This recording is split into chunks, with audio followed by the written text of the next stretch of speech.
4월 17일 하늘에서 내리는 일용할 양식 하나님의 말씀은 신명기 15장 1절에서 6절까지 말씀입니다. 매 7년 끝에는 면제하라. 면제의 규례는 이러하니라. 그의 이웃에게 구워준 모든 채무는 그것을 면제하고 그의 이웃에게나 그 형제에게 독촉하지 말지니 이는 여호와를 위하여 면제를 선포하였음이라. 이방인에게는 내가 독촉하려니와 내 형제에게 구워준 것은 내 손에서 면제하라.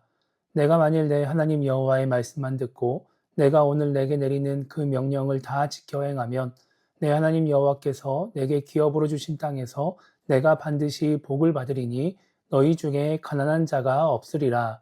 내 하나님 여호와께서 내게 허락하신 대로 내게 복을 주시리니 내가 여러 나라에 구워 줄지라도 너는 꾸지 아니하겠고 내가 여러 나라를 통치할지라도 너는 통치를 당하지 아니하리라. 아멘. 오늘 우리가 읽은 말씀은 빚을 면제해 주는 것에 대해서 말씀하고 있습니다. 1절은 매 7년 끝에는 빚을 면제하라고 말씀합니다. 면제를 해줄 때에는 빚을 모두 면제하고 독촉하지 말아야 합니다. 면제일이 다가오기 전에 얼른 갚으라고 독촉하면 안 된다는 것입니다. 3절에서는 형제에게, 그러니까 이스라엘 자손들에게 빌려준 것은 면제해야 하지만 이방인에게는 독촉해도 된다고 말씀합니다. 그러니까 이 말씀이 이방인에게는 해당되지 않는 것입니다. 하나님은 이 일을 통해 이스라엘 자손들 중에서 가난한 자, 경제적으로 어려움을 겪는 사람이 나오지 않기를 원하십니다. 그래서 4절 마지막에 이 명령을 지켜 행하면 너희 중에 가난한 자가 없을 것이라고 말씀하시고 7절부터는 가난한 형제에게 마음을 완악하게 하지 말고 필요한 것을 넉넉히 구워주라고 말씀하십니다. 그리고 면제년이 가까이 왔다고 어려운 형제를 악한 눈으로 바라보면서 아무것도 주지 않으려고 하지 말라고 말씀하십니다. 하나님의 말씀을 따라 사랑과 자비를 베풀면서 어려운 사람들이 나오지 않게 하라는 것입니다. 오늘 말씀을 통해 우리가 생각해 봐야 하는 것은 형제에게 빚을 면제해 줘야 하는 이유입니다. 무언가를 빌려주고 그것을 돌려받지 않는 것, 못 받을 것을 알면서 가난한 형제에게 무언가를 구워주는 것은 경제적으로 손해를 보는 일입니다. 얼마나 빌려줬느냐, 어떤 것을 빌려줬느냐에 따라서 큰 손해를 볼 수도 있는 것입니다. 그런데 하나님은 큰 손해가 보는 것은 면제해주지 않아도 된다고 말씀하지 않으십니다. 작은 손해를 보든지 큰 손해를 보든지 무조건 면제해주고 독촉하지 말라고, 무조건 도와주라고 말씀을 하십니다. 2절 마지막을 보면 큰 손해를 감수하면서 빚을 면제해주고 도움을 줘야 하는 이유를 여호와를 위하여 면제를 선포하였기 때문이라고 말씀합니다. 하나님이 말씀하셨기 때문에, 하나님이 원하시는 일이기 때문에 내가 손해를 보더라도 그렇게 해야 한다는 것입니다. 아무리 하나님이 이렇게 말씀하시고 이것이 하나님의 뜻이라 해도 손해를 감수한다는 것은 쉬운 일이 아닙니다. 그래서 그런 것을 요구하시는 하나님이 너무하시는 거 아닌가 하는 생각이 들 수도 있습니다. 어려운 사람을 돕는 것은 좋은 일이지만, 사랑과 자비를 베푸는 것은 좋은 일이지만 정도가 지나치다는 생각이 들 수도 있는 것입니다. 그래서 하나님은 하나님의 말씀에 순종하면서 그냥 손해를 보라고 말씀하지 않으십니다.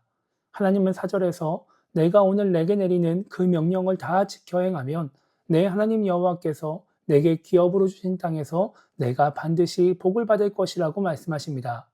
6절에서도 하나님은 내게 허락하신 대로 내게 복을 주실 것이라고 말씀하시면서 이스라엘 자손들이 다른 나라에 구워져도 꾸지 않을 것이라고, 다른 나라를 다스려도 통치를 당하지는 않을 것이라고 말씀하십니다.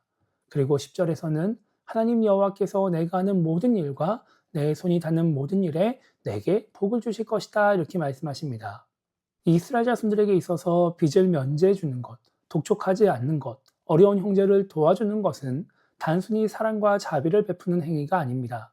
비록 당장은 빚을 면제하고 도움을 주면서 손해를 보겠지만 그것을 갚아주시겠다고 하시는 하나님을 믿는 믿음 때문에 하는 믿음의 행위입니다. 때로는 이런 하나님의 말씀을 악용해서 의도적으로 빚을 갚지 않는 사람이 있을 수 있습니다. 너무 뻔뻔하게 도움을 요청하는 사람이 있을 수도 있습니다. 그래서 내가 봤을 때 너무 믿고 마음에 들지 않은 사람이 있을 수도 있습니다. 만약 내가 착해서 사랑과 자비를 베풀고 빚을 면제해주고 도움을 주려고 하는 것이라면 이런 사람들에게는 이런 일들을 해줄 수가 없습니다. 사람은 마음에 들지 않지만, 상황은 마음에 들지 않지만 하나님 때문에, 하나님이 원하시는 것이기 때문에, 하나님을 믿기 때문에 이 일을 하려고 해야 이 말씀대로 순종할 수 있는 것입니다. 우리가 주변 사람들에게 사랑과 자비를 베풀고 도움을 줄 때에도 마찬가지입니다. 나의 성품으로 혹은 도움이 필요한 사람들의 모습 때문에 그런 일을 하려고 한다면 우리는 제대로 사랑과 자비를 베풀며 도움을 줄 수 없습니다. 하나님을 생각해야, 하나님을 바라봐야, 하나님을 믿어야 온전히 사랑과 자비를 베풀고 어려운 사람들에게 도움을 주는 신앙인이 될 수 있습니다. 그들이 어떤 모습을 보인다 해도, 어떻게 반응한다 해도 하나님의 말씀대로 살아가는 신앙인이 될 수 있는 것입니다. 그래서 오늘 하루를 시작하며 우리가 이렇게 기도했으면 좋겠습니다. 인간적인 생각과 마음으로 주변 사람들에게 사랑과 자비를 베풀려고 하는 그런 신앙인이 되지 않게 달라고 기도했으면 좋겠고요. 하나님을 믿기 때문에 하나님을 생각하면서 주변 사람들에게 사랑과 자비를 베푸는 그런 신앙인이 되게 달라고 기도하며 오늘 하루를 시작했으면 좋겠습니다. 그렇게 함으로써 사람들의 반응에 상관없이, 내 상황에 상관없이 하나님 말씀에 순종하며 하나님의 뜻을 이루어가는 우리 모두가 되기를 주님의 이름으로 축복합니다.